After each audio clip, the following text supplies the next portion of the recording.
பாடம் 1 ஒற்றுமை. திருமறை பகுதி 1 கொரிந்தியர் 1:1-12 வரை. நோக்கம்: ஒற்றுமையே சமூக வாழ்விற்கு முன்னேற்றம் தரும் வழிகாட்டி. ஒற்றுமைனா என்னதுன்னா, இணைந்து வாழ்தல், இசைந்து வாழ்தல், ஒருவரை ஒருவர் புரிந்து வாழ்தல், ஒருவரை ஒருவர் நேசித்து வாழ்தல், சுயத்தை விட்டு கொடுத்து வாழ்தல், ஐக்கியப்படுதல். இப்படி வாழ்றதுக்கு பேர் தான் ஒற்றுமையா வாழ்தல்னு சொல்லி அர்த்தம். ஆரோக்கியமான சமூக வாழ்விற்கு அடித்தளமாய் இருப்பது எதுனா ஒற்றுமை. சமூகம் என்றாலே பல குடும்பங்களின் சங்கமம். இந்த ஒற்றுமை சமூகத்தில் வெளிப்படணும்னா மனிதர் குலத்தவர்கள்லாம் எப்படி இருக்கணும்னா, ஒருமித்த கருத்தும் ஒரு மனதும் ஒரே நோக்கமும் கொண்டவர்களாட்டு இருக்கணும். இந்த பாடத்தில் கொரிந்து பட்டணத்து மக்களை பற்றி தான் பார்க்க போகிறோம். கிரேக்கத்தின் அணையா விளக்கு என்று அழைக்கப்படுகிற பட்டணம் எதுன்னா கொரிந்து பட்டணம். இந்த பட்டணத்தில் செழுமை, ஒழுக்கக்கேடு, பிரிவினை உணர்வு இதெல்லாம் மலிந்து காணப்பட்டது. இந்த பிரிவினைகள் எல்லாமே அருள்பணியாளர்களை மையப்படுத்தி தான் இருந்துச்சான்.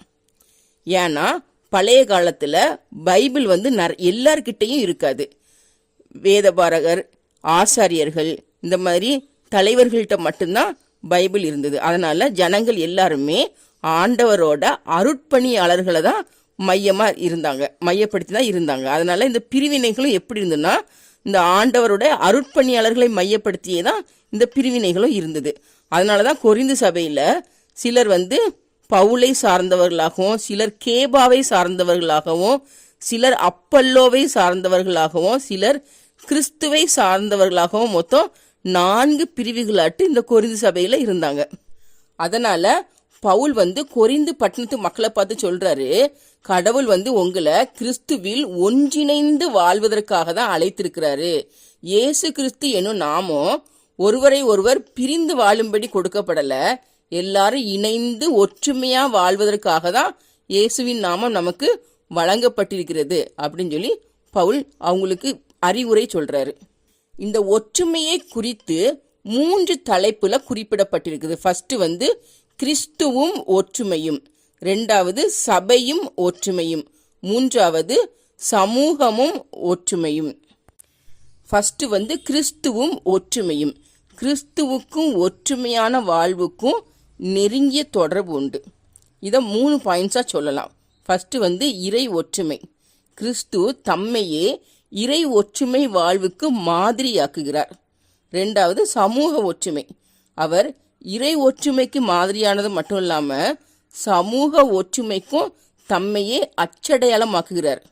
எப்படின்னா, சமூகத்தில் பாவிகள் என்று ஒதுக்கப்பட்ட மக்களாகிய ஆயக்காரரோடு இருந்து ஒன்றா அமர்ந்து பந்தி இருக்கிறாரு. அதுக்கப்புறம் சகேயு என்ற ஆயக்காரனோட வீட்டுக்கு போறாரு. அதுக்கப்புறம் சமூகத்தில் தூய்மையற்ற மனிதர்கள் என்று கருதப்பட்ட சமாரியரோடு உறவாக இருக்கிறார். அவங்களோட நெருங்கிய தொடர்புல தான் ஏசப்பா இருக்கிறாங்க. சமாரியர்களோடு நல்ல ஒரு ஐக்கியத்துல ஏசப்பா இருக்கிறாங்க. இது எல்லாமே சமூக ஒற்றுமைக்கு எடுத்துக்காட்டு. அதுக்கப்புறம் 3வது, ஏசப்பா இந்த உலகத்துல ஏற்படுத்தின திருமுழுக்கு, திருவிருந்து போன்ற திருவருட் சாதனங்கள் கூட ஒற்றுமையை வலுப்படுத்தக்கூடிய நற்செயல்கள் ஆகும். அதனாலதான் ஏசப்பா தம்முடைய சீசர்கள்ட்ட நீங்க ஒருவருக்கொருவர் அன்பா இருந்து ஒற்றுமையை வெளிப்படுத்துங்கள்னு சொல்லி வலியுறுத்துறாரு. 2வது சபையும் ஒற்றுமையும். திருச்சபை என்ற சொல் கிரேக்கத்துல எக்கினேசியா அப்படின்னு அழைக்கப்படுது. இந்த எக்கினேசியா என்ற கிரேக்க சொல்லுக்கு என்ன பொருள்னா, மக்களின் கூட்டாண்மை. அப்ப திருச்சபையோட பொருள் என்னது? மக்களின் கூட்டாண்மை. அப்ப அந்த பொருளே எதான் உணர்த்துது? ஒற்றுமையை தான் உணர்த்துகிறது. அதனால ஒற்றுமை என்பது திருச்சபைகளின் உயிர் நாடி. ஆதி திருச்சபையில விசுவாசிகள் என்ன பண்ணாங்கன்னா, ஒரே இருதயமும் ஒரே மனமும் உடையவர்களா இருந்தாங்க. அவங்க தங்களுடைய சுயத்தை வெறுத்து என்ன பண்ணாங்கன்னா, தங்களுடைய உடைமைகளை எல்லாத்தையும் பொதுவாட்டாக்குனாங்க. தங்களுடைய உடைமைகள் எல்லாத்தையும் பொதுவாக்கி பொதுவாகவே அனுபவித்தாங்க. அது மட்டும் இல்லாமல் சபையில ஒற்றுமை வளர்வதற்காக தான் இயேசு கிறிஸ்து என்றும் ஒரே நாமத்துல எல்லாருக்கும் திருமுழுக்கு கொடுக்கப்படுகிறது. இத்தகைய ஒற்றுமைய திருச்சபையில வெளிப்படுத்தணும்னா இறைப்பற்றாளர்கள் என்ன பண்ணணும்னா சாந்தமுள்ள இருதயத்தோடு சீர்கெட்டவர்களை சீர்பொருந்த பண்ணணும். அதுவும் இல்லாம பிறர் பாரத்தை தம்முடைய பாரம் சொல்லி நினைக்கக்கூடிய அந்த மனம் அந்த பண்பு பெருக வேண்டும் அப்படின்னு சொல்லி பவுல் ஆலோசனை சொல்றாரு. மூன்றாவது, சமூகமும் ஒற்றுமையும். சமூகம் என்பது ஒரு கடலுக்கு சமமானது. கடல்ல பல நதிகள் சங்கமிக்குது. அதே மாதிரி தான் சமூகத்திலையும் பல மனிதர்கள், பல குடும்பங்கள் சங்கமிக்கின்றன. இந்த சமூகத்துல ஒற்றுமை வெளிப்படணும்னா மொத்தம் 3 காரியங்கள் வேணும். ஃபர்ஸ்ட் ஒரே சிந்தை, 2வது ஒரே அன்பு, 3வது ஒரே நோக்கம். ஒரே சிந்தைனா என்னன்னா ஒரே கருத்து. எல்லாரும் ஒரே கருத்துடையவர்களா இருந்தாதான் குடும்பத்துல ஒற்றுமையா இருக்க முடியும்.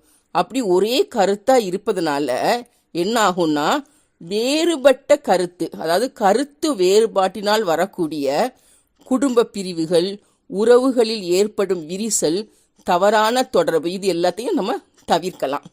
2வது ஒரே அன்பு. கிறிஸ்துவின் அன்பாகிய ஒரே அன்பை அடிப்படையாக கொண்டு வாழும்போது கலப்படம் இல்லாத அன்பு கிடைக்கும். அப்பதான் இந்த சமூகத்துல ஒற்றுமையை பெருக பண்ண முடியும். அதுவும் இல்லாம கிறிஸ்துவின் அன்பு நெருக்கி ஏவும் அன்பு. இந்த கிறிஸ்துவின் அன்பு எல்லார்கிட்டையும் அதிகரிக்கும் போது சமூகத்துல எல்லாரும் சகிப்பு பண்பு உடையவர்களாட்டு, சகிக்கக்கூடிய பண்பு உடையவர்களாட்டு மாறுறாங்க. அவங்க கிட்ட இருக்கக்கூடிய அந்த காழ்ப்புணர்ச்சி இந்த சமூகத்தை விட்டு தூரமாக்கப்படுகிறது. கிறிஸ்துவின் அன்பு எல்லார்கிட்டையும் இருக்கும்போது எல்லாரும் சகிப்பு தன்மையுடையவர்களாக மாறுறாங்க. காழ்ப்புணர்ச்சி சமூகத்தை விட்டு தூரமாட்டு போகுது. 3வது ஒரே நோக்கம். மனிதர்கள் தங்கள் வாழ்க்கையில ஜீவ கிரீடத்தை பெறுவதை தான் நோக்கமாட்டு கொண்டிருக்கணும். அப்படி கொண்டிருந்தாங்கன்னா பதவி வெறி, பண ஆசை, ஜாதி பிரிவு இது எல்லாமே மறைந்து போகும். மக்கள் என்ன பண்ணுவாங்கன்னா சிலுவையை நோக்கி மட்டும்தான் பயணிப்பாங்க. இதனால ஜாதி, மத, மொழி வேறுபாடு மறைந்து சமத்துவ உணர்வு ஏற்படும். அதுக்கப்புறம் இந்த சமூக வாழ்வுக்கு ஒற்றுமை பண்பை நம்ம உறுதிப்படுத்தணும்னா மனிதர்கள் ஒருவரை ஒருவர் மதிக்கணும். இதுக்கு ஒரு எக்ஸாம்பிள் என்னதுன்னா, ஏசப்பா கிட்ட ஒரு பெண்ணை கூட்டிக்கிட்டு வராங்க. ஒரு தவறான வாழ்வில கையும் களவுமாக பிடிப்பட்ட ஒரு பெண்ணை ஏசப்பா கிட்ட கூட்டிக்கிட்டு வராங்க. அப்போ இந்த வேத பாரகரும் பரிசேயரும் என்ன சொல்றாங்கன்னா, மோசே கற்பித்த அந்த சட்டத்தின்படி இவளை கல்லெறிந்து கொலை செய்ய வேண்டும் அப்படின்னு சொல்லி சொல்றாங்க, குற்றம் சாட்டுறாங்க. அப்போ ஏசப்பா அவங்கள மாதிரி வேத பாரகர், பரிசேயர், இந்த பெண்மணி, இவங்க 3 பேரையுமே ஒன்றாக பாவிக்கிறாரு. அந்த பெண்மணியும் மதிக்கப்பட வேண்டியவள் தான் அப்படின்னு சொல்லிட்டு ஏசப்பா வேத பாரகர், பரிசேயர், அந்த பெண் குற்றம் சாட்டப்பட்ட அந்த பெண்மணி 3 பேரையுமே ஒரே நிலையில பாவிக்கிறாங்க. அந்த பெண்மணியும் மதிக்கிறாங்க. சரியா? அப்படி நம்ம மற்றவங்களையும் மதிக்கணும், மற்றவங்களையும் மதிச்சு நடக்கணும். அப்போதான் இந்த ஒற்றுமை சமூகத்தில் வலுப்பெறும். மனப்பாட வசனம்: தம்முடைய குமாரனும் நம்முடைய கர்த்தருமாயிருக்கிற இயேசு கிறிஸ்து உடனே ஐக்கியமாய் இருப்பதற்கு உங்களை அழைத்த தேவன் உண்மை உள்ளவர். சகோதரரே, நீங்கள் எல்லாரும் ஒரே காரியத்தை பேசவும் பிரிவினைகள் இல்லாமல் ஏக மனதும் ஏக யோசனையும் உள்ளவர்களாய் சீர் பொருந்தி இருக்கவும் வேண்டுமென்று நம்முடைய கர்த்தராகிய இயேசு கிறிஸ்துவின் நாமத்தினாலே உங்களுக்கு புத்தி சொல்லுகிறேன். 1 கொரிந்தியர் 1:9-10.